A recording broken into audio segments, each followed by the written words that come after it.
All right, let's move on because we want to talk about the Electric Ireland Minor Star Awards. We've got the graphic here of the team which has been announced, and I'm delighted to say we've got Derek McGrath alongside us to discuss the selections. So it's 6 from the All-Ireland champions Galway, 3 from the All-Ireland runners-up Kilkenny, 3 from Limerick, 2 from Clare and 1 from Wexford. I'll go through the team here for you. It's Aidan Tallis in goals, Christy Brennan, Owen Lawless, both from Galway, 2 and 3. Ronan Lyons is 4 from Limerick, 5 is Ian McGlynn of Galway, 6 is Cian Galvin of Clare, 7 is Peter MacDonald of Kilkenny, 8 is Alex Conara of Galway, 9 is Patrick Kirby of Limerick, Patrick Swell, a famous name there, 10 is Greg Thomas, 11 is Sean McDonough of both of Galway, 12 is Cathal O'Neill, 13 is Billy Drennan of Kilkenny, 14 is AJ Redmond of Wexford, and 15 is Shane Meehan. So Alan Kearns and Derek McGrath both picked this team. I'm delighted to say Derek is with us this morning. Derek, good morning to you.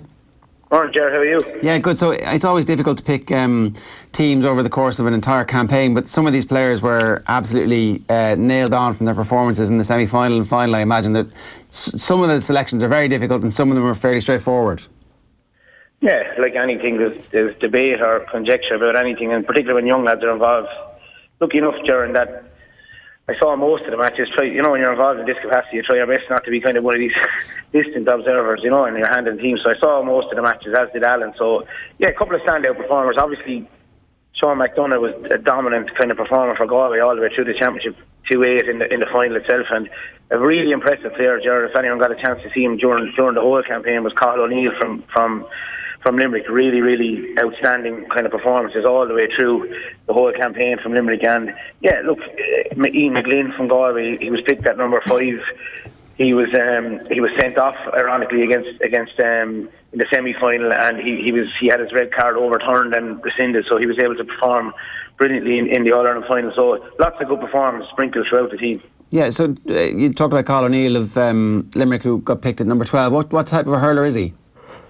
Well, he's very, very elusive in terms of very tall, very mobile, brilliant off left or right, brilliant free taker, very calm as well, just from watching him. I'm lucky enough to see him up close against Waterford this year. Waterford ironically got a draw against him in the minor, and Corach Daly did a really good job on him the same day, but he was just really calm throughout the whole thing. And I saw him playing with Orscott Reach last year in the Hartley Cup as well, so I think he's a guy that I think he's actually under again next year. A very, very young guy, and from a reasonably, I won't say unknown club, but a lesser known club, not from Cracora, so he's a different player. Something like a combination between a kind of Peter Duggan, if you like, and has the kind of workhorse ability of a Hegarty as well. So he seems the perfect kind of model, not to put too much pressure on him going forward, but he's a guy that we'll keep an eye on in terms of stepping up into the future. Yeah, Patrick Kirby is Gary Kirby's son, is that right? Yeah, again, a lovely player, different than Gary in terms of the build. Like, he's very, and I'm not saying Gary was immobile, but this guy's a kind of a smaller, kind of Jamie Barn type player, gets around the field very well, kind of modern, kind of prototype midfielder, where he seems to be everywhere from D to D and able to pop up with a couple of scores as well. So very, very prominent player all through the year. Yeah, look, these things actually, they matter so much to players, particularly if you haven't won All Ireland, to be selected as one of the best players from across the course of the season. Obviously, for the Galway lads, it's a lovely, it puts the tin hat on the ear for them. But I imagine if you're one of the Kilkenny lads who makes this team after the defeat in the All Ireland final, or indeed if you're one of the Limerick lads who makes it, it's very, very special. Yeah, and I think it gives you. I think we're in the business of trying to boost young lads now, and it's the balance between having a team of the year and then having debate over guys who are possibly left out. But yeah, if you're Billy Drennan and you've had a brilliant campaign for Kilkenny, or if you're AJ Redmond, or even if guys who've missed out, like the likes of Richie Lawler from Wexford had a fantastic campaign during the year. James Elwood from Kilkenny, John Cooney and Enda Collins from Galway. Even I was lucky enough to see a couple of the Tipperary games. Jack Campion and Jack Leamy were outstanding for Tipperary. So you had guys who stood out in their own games, even within the Cork setup. You had David Hogan and Dara Flynn and Jack Callahan, all really prominent performances, and weren't able to make the ultimate 15, but guys that have bright futures nonetheless. And the boost given by just being on the team, I suppose, or even just, I know it sounds a bit trivial, but having your name mentioned in those particular realms, can give a guy a good boost going forward. No, I totally understand that. We over the course of the summer have been picking our Electric Ireland Minor Jubilee 15 from the last 25 years.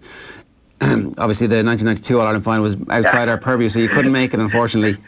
But I wouldn't make it on the performance in the final anyway, sure. I'll tell you that. we named Matty Murphy the manager that we selected. I think he's won 6 in over that period of time. It's an unbelievable record. But you know, the importance of minor managers at this point can't be overstated, because it's such an important moment in a young player's life. The games, they mean so much to them, and you kind of need to just make sure that they don't become overwhelmed by the size of the games. Yeah, I think that's more evident now in the last 10 years than it has been previously. If you look at even Richie Mulrooney, I think that was his 6th final with Kilkenny in the minor this year, and just a very, very kind of steady influence. Even what was striking was Brian Hanley's interview after the minor All-Ireland, where he actually was so steady in terms of, he wasn't taking from what Galway had achieved, but he was almost kind of, you know, challenging the Galway players now to step up into the senior realms and make sure that it acted as a stepping stone, perhaps, to kind of, you know, furthering their careers and furthering their ambitions as hurlers. So it wasn't just a case of you know, parking it and not celebrating, but it was a case of just acknowledging the fact that there's more to come. And you know, even from a personal point of view, I said this before, I was 3 years minor and never really had any brilliant senior career after it. And it's just managing that, and I think that's been managed a lot better these days. So obviously that leads me to my next question about the importance of managers. Has it been official that you're going in with Laois next year?